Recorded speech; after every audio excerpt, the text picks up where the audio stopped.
Welcome back, friends. To restate, it is not possible to have a human education without reference to a universal moral code. So we're back to this book, the Decalogue, or the Gospel. This is the measure for every facet of life, including education.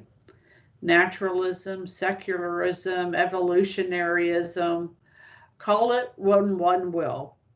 It is not a proper substitute. So some practical considerations, because the Holy Father, as a father and a wise teacher, he goes into that. Coeducation. He talks about the proper understanding of the complementarity of male and female. That's not naturalism, and it's certainly contra to transhumanism.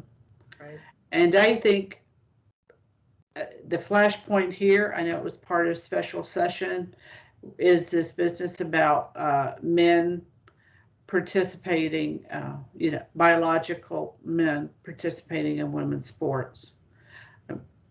Trump just mentioned it when he was in Arizona this past weekend. So a lot of parents are wondering about that. Modesty and decorum goes along with that proper role of education. I find it, to learn, for the human person to learn, you need a variety of things. You need to, and he's going to give a good example, a good summary statement, what we're talking, the best picture, right? Best case scenario. But if we're sending our children off to be educated, and they look better suited for other endeavors than right. To learn is hard. It's a hard thing. Yeah. And we have a certain expectation of dress and modesty and decorum commensurate with the task at hand. And so not only is that child, if there's no sort of dress code, which is, dependent on the culture and the circumstances of the day, a certain dress code. Though I have to say, I was about to go and point to Africa and India, but every time I see those videos of the students over there, those people take it they're very serious on how they send their kids off to dress. They all have polos on, khakis, a planter. Those children look like their parents are serious about what they're about, as opposed to other types of clothing. Yeah, I mean, it's very interesting that we do not take the body seriously at the same time that we are being forced to take the psychological ideas, individual ideas of a person's own body seriously, right? I mean, it's almost farcical in the sense, because like you said, there is a reason why different people have always worn different uniforms, and it's because the human person cannot separate themselves from the reality of who they are or what they are. I mean, I can pretend in my brain, if I want to, that I'm a 6'9" woman Amazon basketball player. But you know what? I got cut from the basketball team in 7th grade because I was 4'2" and could not even get the ball to the hoop. Right? I mean, that's the reality of my life. And when we live in realities, we're far better off than when we live in delusions. And one of the ways that we keep ourselves grounded is those uniforms. When a child goes to school wearing appropriate clothes, he knows that there's a psychological mind-body connection that is going on, that today I'm wearing this, I'm doing something other. But that's one of the problems with the modern era, right? Is this irrational drive for a perceived equality, right? Which then brings everyone down to the lowest common denominator. It's incredible how equality never raises everybody up to the highest bar. No one ever says, let's have the equality that will all be Mozart. Let's have the equality that will all be Bach, because they recognize that that's not reasonable. But everyone can be a sloth. right? Everyone can be a slug. Everybody can live off the hand of the government, right? We can all do that. And so consequently, everything is brought down to its lowest common denominator, as opposed to people with high ideals. Like, think at the very beginning of the century, how the royal family dressed for dinner, right? So when the royal family dressed for, and we will all admit to having an interior nostalgia and a deep longing for that, because what was the name of that silly movie? Downton Abbey, right? Downton Abbey was enormously popular, not because the storyline was great, but because of the sumptuousness of the way that the people lived an authentically human life. It mattered what they wore to the dinner table with their own family, because if the royal family dressed up, and these guys aren't even the major royalty, right? I mean, these are just like little, I don't know, is he a lord? He's only just a lord. He's like not even like a major landowner or anything. He's not a prince. So we have to get back to this recognition that what we do, what we eat, what we read, what we watch on television, what we put on our body, whether it be clothing or ink or multiple piercings, this is saying something. Our body is informing our soul. And there's kind of, I don't know how we can help to bring that back, other than recognizing once again that the parent does have a responsibility in the formation of those ideals. Okay. I think you can be realistic and be idealistic at the same time. Okay.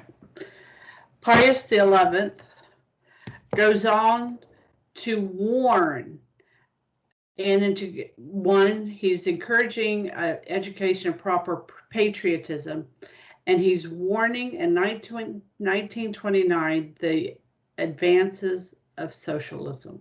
Yeah. It was really like, oh, he could have written that today. Yep. Parents, and he talks to parents. Okay, so they're primary educators, but that doesn't mean they just come out knowing what they need to know. No, they must educate themselves in the teachings of Christ. When have parents? So here's a practical thing. We can all ask ourselves, when was the last time, or how have we grown in educating ourselves about the faith? And that, my friends, comes about in so many different and good ways, but that has to be kind of a goal or an awareness of, all right, what have we learned? What did we learn today? And that's true. And here we're back to, are we involved in what is going on in our public schools? Regardless, so here's an opinion, and you can have a different opinion, and you can have a different, regardless of how we choose to educate our own children. I think because the majority of our children do go to public schools, and our tax money, the fruits of our labor, goes to public schools as well, at least here in the United States. I think we have to be involved in them. Yeah. Yes, those who have their kids in there are certainly have more skin in the game, but that doesn't mean because I didn't do that, I can just not care. And you know what the funny thing is? You may not have done that for your own children, but all my kids are in public schools. So that business that Sarah talked about, that our time frame isn't just right now. Right. It's that which came from before, and that's what's going to go behind us and go before us. Yeah, and Satan plays for the long game. He has nothing to do but time. Like, that's what he's got. Until eternity strikes, he's got time, right? So yeah, we do have an obligation to looking into our schools, and and I don't know if that necessarily means that everybody has to be on the school board, but it certainly means that you should be aware of what your schools are teaching. You should be looking at finding out what the resources are. And I don't have my kids in public schools, and right now my older children don't have kids who are old enough for public education. But the realities are that some of them are going to be educated in the public school system. I mean, I was a product of public schools. I mean, I did public school and Catholic school, kind of like basically kind of every other year. I went to a public school, and then I went to a Catholic school, then I went to a public school. But we have an obligation just because the people that are going to the public schools are our children's peers. And they're the potential marriage partners and the potential fathers or mothers of our grandchildren. I mean, we do have an obligation to our future generation to make sure that these children in these public school environments are not being given stone for bread.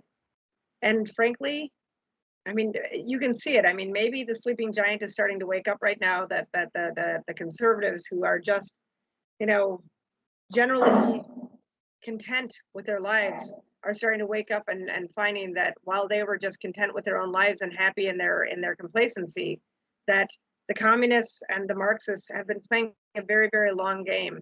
And, you know, it starts early. I mean, look at Biden. What is Biden's newest promise? 2 years of public education, 2 years on the beginning and 2 years on the end.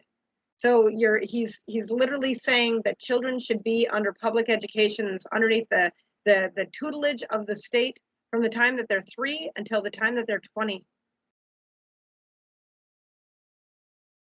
I mean, what more of your children's life can you give to them? It is something else. It is something. But that's something that we have to be aware of. Like, I mean, that's not just an idle statement. That is something that they entirely intend to do. And then, you know, they'll make it compulsory. I mean, right now, kindergarten still is not compulsory, but that's not because they haven't been trying. That's right. That's right. All right, my friends, we'll pick up in the next episode with a few more practical considerations and a concluding thought. Till then, fides, Ratio.